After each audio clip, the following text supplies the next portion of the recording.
The morning sun rose over the wide plains of La Mancha, flooding the landscape with a quiet glow that shimmered across the distant horizon. Don Quixote rode forward with his usual mixture of hope, delusion, and unshakable determination, while Sancho Panza followed faithfully on his humble donkey. For a moment the world felt calm, too calm for a knight-errant in search of glory, and then, rising in the distance like towering silhouettes of some ancient race, the shapes appeared.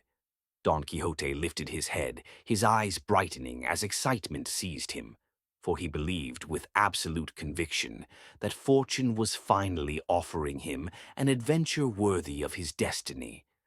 As the figures grew clearer, Don Quixote straightened in the saddle. "Sancho, behold," he cried, "fortune has arranged matters better than we could ever dream. 30, nay 40 giants are marching across the plain before us, and with this battle our fame shall begin." Sancho blinked, leaned forward, and stared. He saw nothing but windmills, simple, creaking structures whose great wooden sails turned slowly in the breeze. "Giants?" he murmured. "Master, those are windmills, mills, with sails. They grind grain." But Don Quixote waved him off. "Thou art inexperienced in the ways of chivalry. They are giants and evil ones. Stand aside, Sancho, and if fear grips thee, pray while I conquer them." Before Sancho could protest again, Don Quixote set his spur to Rocinante, whose tired legs did their best to produce a heroic gallop. Sancho shouted warnings behind him, warnings that went wholly ignored. A new gust of wind swept across the wide plain, and the sails began to turn more quickly. To Don Quixote, this movement was unmistakable proof. "Even if you flourish arms like the mighty Briareus, you shall not escape me," he roared. Lowering his lance, calling upon Dulcinea del Toboso to guide him, he thundered across the field toward what he believed was a monstrous foe. The impact came like the crack of doom. His lance struck the moving sail. The wind caught it with merciless strength. With a violent sweep, the rotating blade shattered his lance, lifted horse and rider, and flung them into the dust in a tumbling heap. Sancho rushed forward in panic. Don Quixote lay groaning, stunned, sprawled across the ground beside poor Rocinante, who had taken the fall no better than his master. "Didn't I tell you?" Sancho cried as he helped him up. "Didn't I say they were windmills?"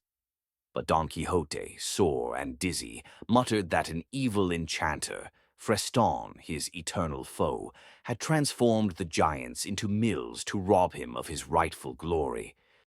Sancho sighed, knowing resistance was useless. He helped his master back into the saddle, Rocinante favoring one shoulder badly. They continued slowly along the road, Don Quixote still grieving the loss of his lance.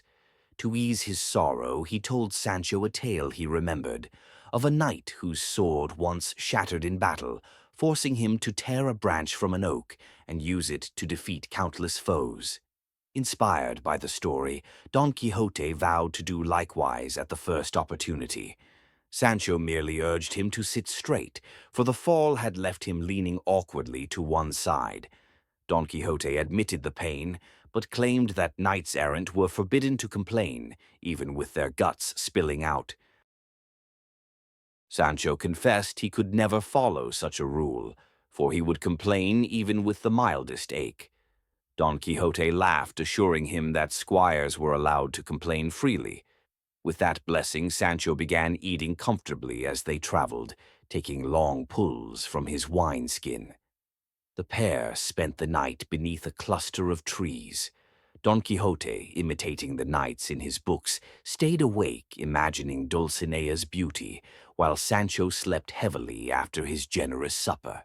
In the morning they resumed their journey toward Puerto Lápice, where Don Quixote believed many adventures awaited. On the way he gave Sancho strict instructions never to draw his sword in defense of Don Quixote when knights were involved, for such aid was forbidden unless Sancho himself were knighted. Sancho promised obedience, though he insisted he would defend his own life if necessary. As they rode, two tall friars of Saint Benedict appeared along the road, mounted on great mules, their robes dark against the sunlit landscape. Behind them came a carriage accompanied by attendants on horseback. Don Quixote halted immediately, declaring that the friars must be magicians carrying off an imprisoned princess. Sancho begged him to reconsider, insisting they were only monks and travelers. But Don Quixote's mind was made up. He planted himself in the road, raised his voice, and commanded the friars to release the supposed captive they were transporting. The friars stared, baffled by the armed stranger before them. They attempted to explain themselves, but Don Quixote refused to listen. Accusing them of lies and villainy, he charged. One friar threw himself from his mule in terror, escaping a spear to the chest only by luck. The other fled across the open fields. Sancho hurried to the fallen friar and immediately began stripping his robe, claiming it as spoils of battle. But the attendants who traveled with the coach rushed in, beat Sancho mercilessly, and left him groaning on the ground before helping the friar remount his mule and gallop away. Meanwhile, Don Quixote approached the coach and addressed the noble lady inside. He assured her she was now free, that he had defeated her captors, and that she must ride to Toboso to tell Dulcinea of his victory. The attendants were horrified by his demands. One Biscayan squire seized a cushion from the coach and angrily threatened Don Quixote, shouting in broken Castilian that if he did not clear the road, the Biscayan would kill him and anyone else in his way. Don Quixote calmly declared that if the Biscayan were a knight, he would be punished instantly. But since he was not, the man's threats were merely insolent and foolish. The Biscayan roared with outrage.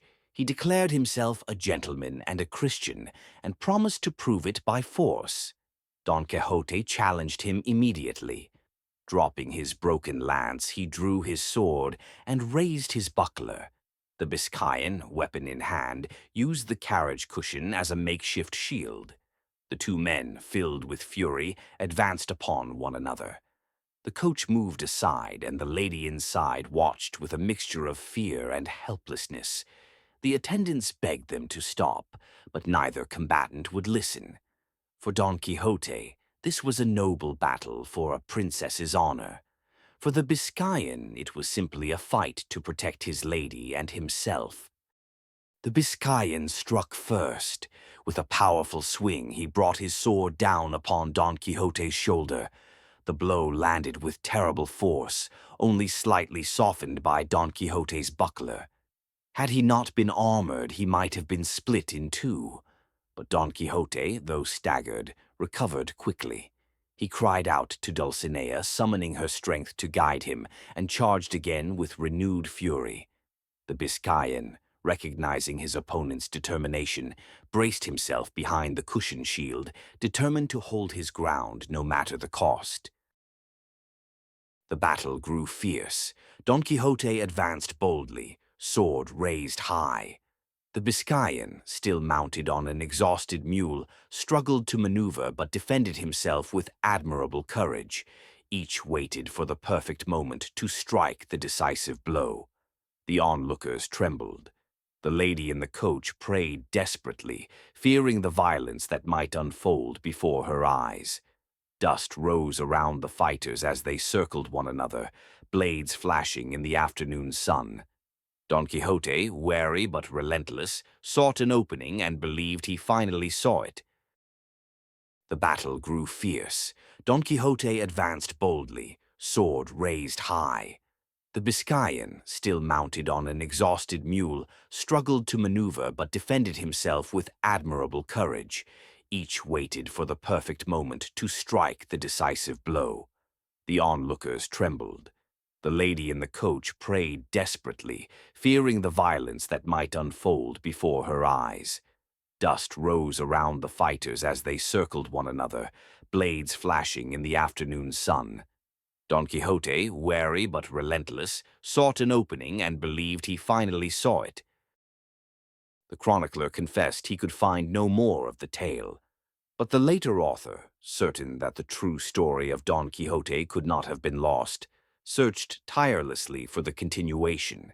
He believed with passion that somewhere, in the archives or memories of La Mancha, the missing account still existed, and so, through perseverance and good fortune, he eventually discovered additional writings that continued the adventures of the Mad Knight and his loyal squire.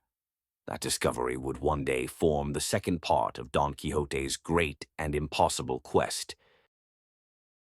Thus ends this chapter of misguided heroism and unwavering conviction, of windmills mistaken for giants, monks mistaken for kidnappers, and battles fought for imaginary princesses. Don Quixote, blinded by chivalric fantasies, marched onward through a world that rarely matched his dreams.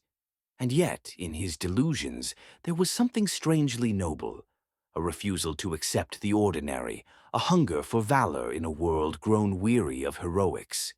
With Sancho at his side, faithful, practical, endlessly patient, the knight-errant of La Mancha continued riding into uncertainty, convinced that destiny awaited just beyond the next horizon.